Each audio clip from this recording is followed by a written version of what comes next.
Hello friends, तो कैसे हैं आप सब। आई होप आप सब अच्छे होंगे। तो आज की इस वीडियो में हम क्या देखने वाले हैं, हम देखने वाले हैं एनसीईआरटी ज्योग्राफी और क्लास 10th, जिसका आप सबको इंतजार था। तो क्लास 10th की ज्योग्राफी मैंने स्टार्ट कर दिया और आज का चैप्टर क्या है, चैप्टर फर्स्ट है जिसका नाम है संसाधन और विकास। संसाधन मतलब रिसोर्सेज एंड डेवलपमेंट। ठीक है, काफ़ी इंपॉर्टेंट चैप्टर है, अच्छा चैप्टर है। तो चलिए वीडियो को स्टार्ट करते हैं। आपको क्या करना है, वीडियो को देखना है, समझना है एंड वीडियो को पॉज करके अपने नोट्स बना लेने हैं। सबसे पहले हम बात करते हैं संसाधन। संसाधन होते क्या है। हमारे पर्यावरण में उपलब्ध हर वह वस्तु जिसका इस्तेमाल हम अपनी आवश्यकताओं की पूर्ति के लिए करते हैं और जिसे बनाने के लिए हमारे पास क्या टेक्नोलॉजी है।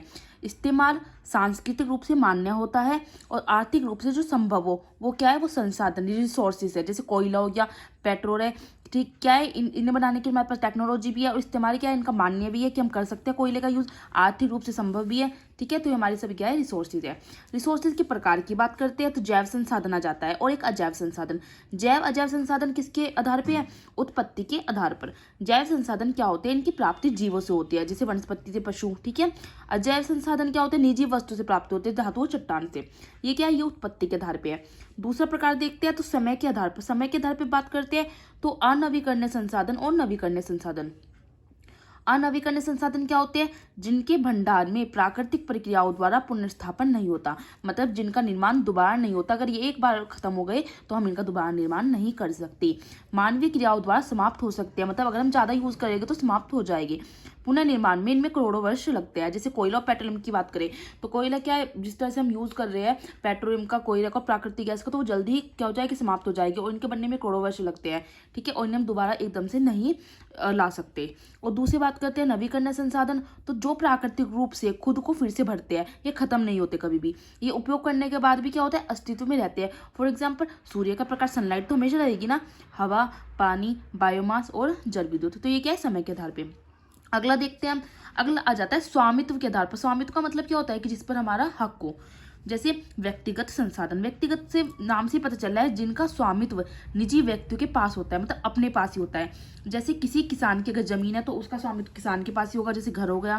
तो सामुदायिक संसाधन की बात करते हैं तो जिनका स्वामित्व समुदाय या समाज के पास होता है, जैसे कोई चारागाह हो गया, तालाब, पार्क, शमशान, कब्रिस्तान। ठीक है, इनका क्या होता है, इनका जो हक होता है किसी समुदाय समाज के पास ही होता है पूरा। राष्ट्रीय संसाधन की बात करते हैं तो स्वामित्व राष्ट्र के पास होगा, जैसे सरकारी कोई जमीन हो गई, सड़क, नहर, रेरी, आपकी तो नहीं हो सकती, किसी एक इंसान की नहीं हो सकती, ये क्या होगी, सरकार की होती है।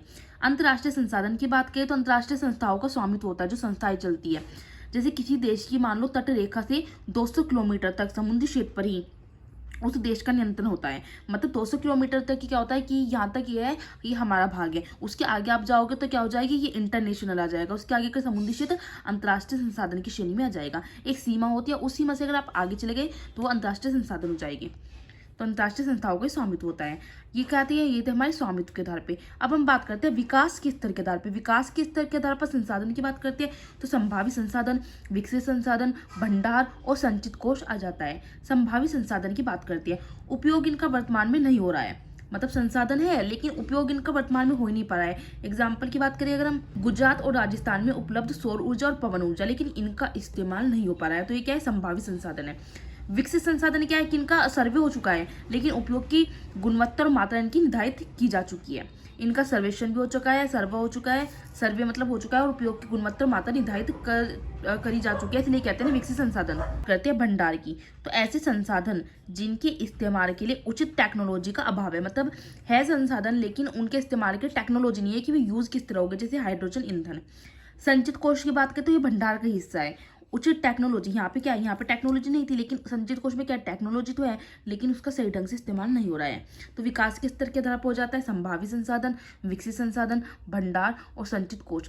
स्वामित्व के आधार पर देखें तो हो जाता है व्यक्तिगत संसाधन, सामुदायिक संसाधन, राष्ट्रीय संसाधन और अंतर्राष्ट्रीय संसाधन। अगर हम समय के आधार पर देखते हैं तो अनवीकरणीय संसाधन, नवीकरणीय संसाधन। उत्पत्ति के आधार पर देखते हैं तो जैव संसाधन और अजैव संसाधन। अब बात करते हैं हम आगे की। अब आ जाता है संसाधनों का विकास। तो विकास तो हो ही नहीं पा रहा है, क्यों, मानवीय क्रियाएं हो रही है, क्योंकि ऐसी ऐसी मानव ने संसाधनों का अंधाधुंध प्रयोग किया है, जिससे क्या हो, जिससे समस्या क्या आई है कि संसाधनों की समाप्ति हो रही है। समाज अमीर और गरीब दो वर्गों में बट गया है। पर्यावरण की समस्या है, ग्लोबल वार्मिंग हो रहा है, परितंत्र पर खतरा हो रहा है, और जो ओजोन लेयर है ना वो भी बढ़ रही है। ओजोन लेयर है मतलब उसमें क्या, उसमें होल होने लगा है। अब बात करते हैं सतत पोषणीय विकास। ये काफी इंपॉर्टेंट है। सतत पोषणीय विकास को कहते हैं एसडीजी। जो आपने एसडीजी गोल्स पढ़ते होंगे, एसडीजी की फुल फॉर्म क्या होती है? Sustainable development goal. मतलब सतत पोषणीय विकास को इंग्लिश में कहते हैं सस्टेनेबल डेवलपमेंट गोल। तो ये है क्या? विकास के क्रम में पर्यावरण को नुकसान ना पहुंचे, ऐसे संसाधन जिससे पर्यावरण को नुकसान ना पहुंचे, भविष्य की जरूरतों की अनदेखी ना हो। ठीक है, मतलब ऐसे संसाधन की अगर आप उनका यूज कर रहे हो ना, तो भविष्य के लिए भी क्या रहे? सुरक्षित रहे। तो वो होते हैं एसडीजी। और एसडीजी गोल्स कितने हैं? 17 गोल्स है। ठीक है, इस पर मैंने एक वीडियो बनाई है 17 गोल्स कौन कौन से, आप जाके वीडियो देख सकते हो। अब बात करते हैं रियो सम्मेलन या पृथ्वी सम्मेलन।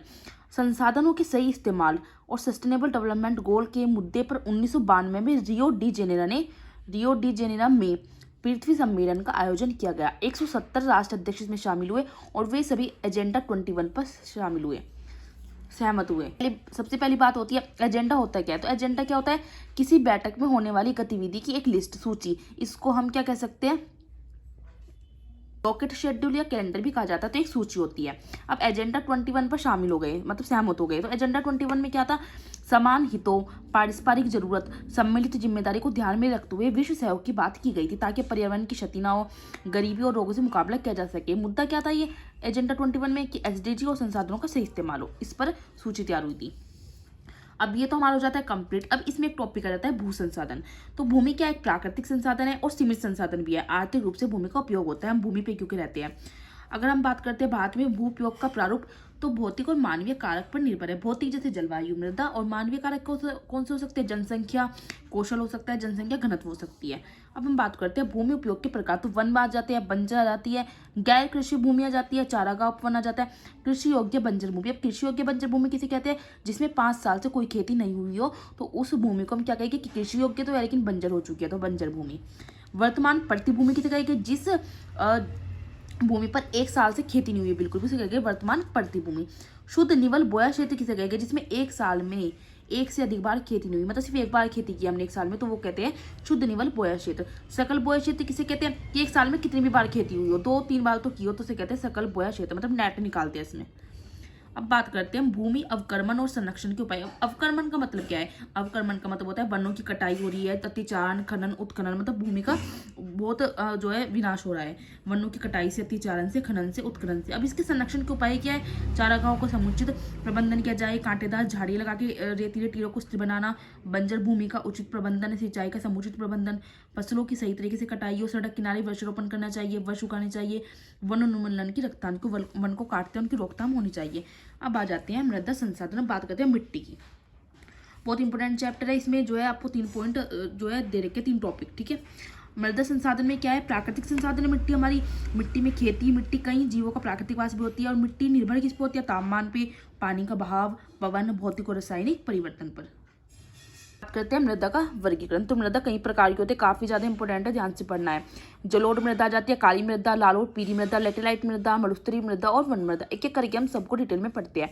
सबसे पहले हम बात करते हैं जलोढ़ मृदा की। तो संपूर्ण उत्तरी मैदान जलोढ़ मिट्टी का है। 3 महत्वपूर्ण हिमालय नदी द्वारा जमा होती है जलोढ़ मृदा। ये 3 महत्वपूर्ण हिमालय नदी कौन सी है? तो सिंधु, गंगा और ब्रह्मपुत्र। इनके द्वारा क्या होती है? जो जलोढ़ मृदा जो है इकट्ठी होती है। रेत, गाद और मिट्टी होती है जलोढ़ मृदा में। अब आयु आधार पे देखो तो जलोढ़ मृदा को 2 भागों में बांटा गया है, एक तो पुरानी जलोढ़ और एक नवीन जलोढ़। पुरानी जलोढ़ बांगर होता है और नवीन जलोढ़ को कहते हैं खादर। तो जो बांगर होती है ये कंकड़ से भरी होती है और कम उपजाऊ होती है, लेकिन खादर क्या होती है? इसमें महीन छोटे छोटे कण होते हैं और ये बहुत ज्यादा क्या होती है? अधिक उपजाऊ होते हैं। जलोढ़ मृदा में बात करें तो पोटाश पाया जाता है, फॉस्फोरिक एसिड पाया जाता है और चूना पाया जाता है। तो ये तो बात हो गई जलोढ़ मृदा की। हम देखते हैं काली मृदा। काली मृदा को क्या कहते हैं? रेगुन मृदा भी कहते हैं, और इसको हम कपास मृदा भी कहते हैं, क्योंकि कपास उगाने के लिए बहुत उत्तम है। दक्कन पठार के उत्तर पश्चिम भाग में पाई जाती है। महाराष्ट्र, सौराष्ट्र, मालवा, मध्य प्रदेश, छत्तीसगढ़ के पठारों में पाई जाती है। कृष्णा गोदावरी की घाटी में मिलती है। कपास उगाने के लिए बहुत अच्छी है। इसमें क्या होता है? CaCO3 मतलब कैल्शियम कार्बोनेट, मैग्नीशियम, पोटाश, चूना पाया जाता है। फास्फोरस, नाइट्रोजन और कार्बनिक पदार्थों की क्या होती है? कमी। याद रखना है कि काली मृदा में जो है फास्फोरस, नाइट्रोजन, कार्बनिक पदार्थों की कमी होती है। लाल और पीली मृदा की बात करते हैं तो प्राचीन चट्टानों के टूटे से बनती है। लोहा, चूना, एल्यूमिनियम ज्यादा मात्रा में पाया जाता है। कहाँ पाई जाती है? उड़ीसा, छत्तीसगढ़, मध्य गंगा मैदान के दक्षिणी छोर, पश्चिम घाट में और पहाड़ी इलाकों पर ही पाई जाती है। अब जो लाल मृदा है, अब उसका लाल रंग है, क्यों है? क्योंकि इसमें लोहे की ज्यादा मात्रा पाई जाती है। और पीली मृदा का पीला रंग क्यों है? क्योंकि फेरिक ऑक्साइड की मात्रा इसमें ज्यादा होती है। याद रखना, एग्जाम में पूछा जाता है।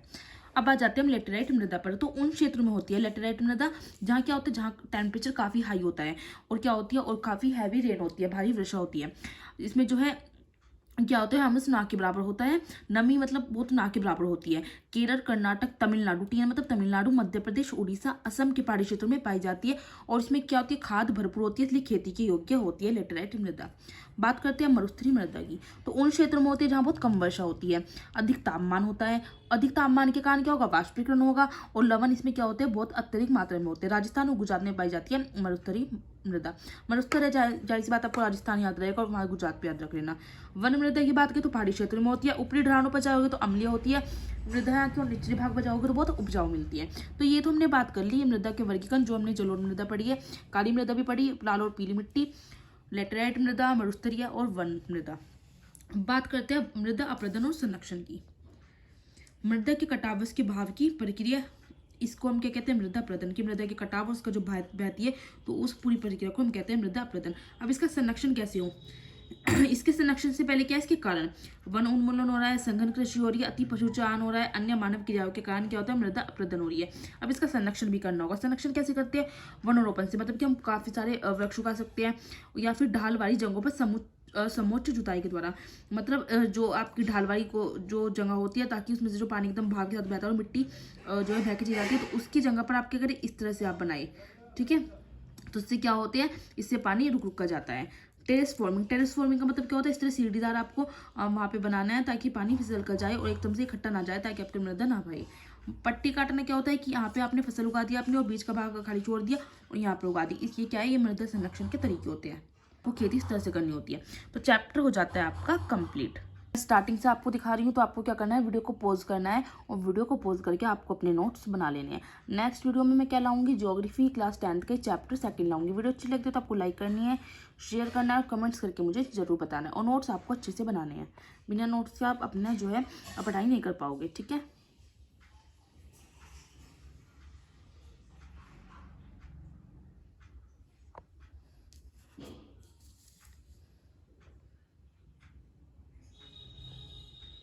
वीडियो को आपको लाइक जरूर करना है, और कमेंट्स में मुझे जरूर बताना है कि आपको वीडियो कैसी लगी है।